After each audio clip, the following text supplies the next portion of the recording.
Today I'm going to teach you how to make a message box. A message box is one of the simplest bits of C# code, so let's get started. So in this application, when the user clicks on the button Show Message Box, a message box is going to display on the screen. But how do we code this? So we're going to double click on the button and we're going to type MessageBox.Show brackets and then your text here. So let's go over this. We have MessageBox.Show, and MessageBox is in cyan because it's a class, and then we're going to have brackets, quotation marks, and the text here, in this case it's hello world, or it could be a string, which I'm going to talk about in a later video, close brackets, and then semicolon. Now, you'll notice that up here we have a load of namespaces. These 9 namespaces are the defaults which Visual Studio puts in for you. And the one which the message box uses is this one, using System.Windows.Forms. Now you'll notice that if we remove this namespace, we're going to get errors because the message box cannot be shown because the System.Windows.Form code is not there. Now, in order to correct this, if you don't already have this namespace, it's just best to add it up the top like here, and your problem should be solved. Alternatively, you could use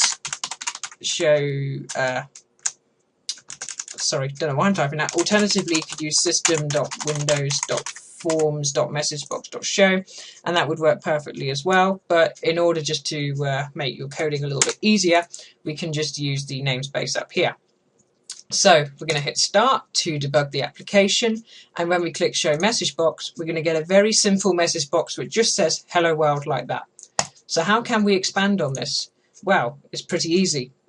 If we put a comma here, we're going to notice that an IntelliSense on Visual Studio comes up here, which basically tells us what we're going to type next.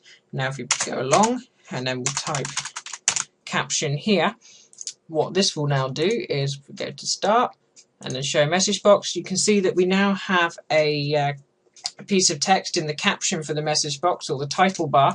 Don't know why it's called the caption, but it's actually title bar, and you can change this to whatever you want. So for example, if I just put a load of Z's in and then we'll go show message box, we can now see that we've got a load of Z's in there.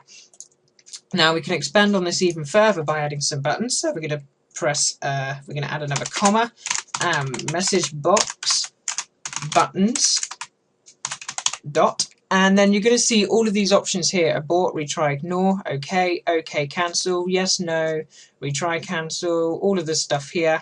I'm just going to go for yes, no, and we can expand on this further by adding a message box icon. So we'll go message box icon dot, and then we've got all of these here: asterisk, error, exclamation. I'm going to go for the exclamation. And there we go. Now, if you're used to programming in Visual Basic.net or Visual C++, I presume, you're going to notice that the syntax for a message box in C# is exactly the same as it is in the other languages. And this is nice because it just makes it a lot easier. Always remember to put the semicolon at the end of the statement, though, when you're programming in C#, otherwise the code will fail to compile. So we're going to click start, and then we're going to click show message box, and as we can see, we now have an exclamation error. And did you hear the sound? You should have done. And we've got yes and no buttons. Now you're going to notice that if I click either of these buttons, nothing actually happens. So how can we solve this? The easiest way to do that is with an if statement. So we're going to go back into our code and we're going to type if, and then put the whole of this in brackets, which it already is. Okay, and then equals dialog result dot, and then choose one of your buttons here. In this case, it's either yes or no for me, but if you use abort, retry, or cancel, it will either be abort, retry, or cancel. So I'm going to go for yes here in this case, and then put the bracket at the end. Remove the semicolon because you don't need that for an if statement in C#. Press enter, and then we're going to put the curly braces in, and this code is going to execute if the user selects yes. So if the user selects yes, I'm going to throw another little message box up saying you clicked yes. Okay, so there we go. So now if we start the application and then we go show message box, hello world, you click yes, and then we get another message box saying you clicked yes. We'll just OK that. Now, if you run the application and you click no, the message box goes away. So if you want something to happen when they click no, because we've only have two options of our message box, yes or no, we can simply type beneath this else, and then the code to execute if no is pressed. So in this case, I'm just going to go for a message box, and then I will have, well, you clicked no would be logical in this sense. Go to start.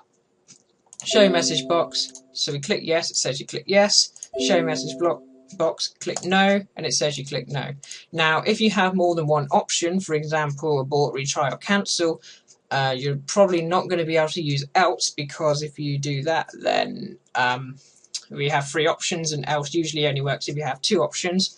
So in that case, what you can do is simply copy this code, and we'll go to copy, and then just paste it here. And just change .yes to .no, or .abort, .retry, or whatever you like. Click start, and we should see that the outcome is exactly the same. And yeah, we should see that the outcome is pretty much the same. So this is how we create a message box in Visual C#, and also program the buttons in it as well, using an if statement, which is here, and a Boolean value, which is here. Thank you for watching my video. Hope you found it useful. Yes, that would be the word.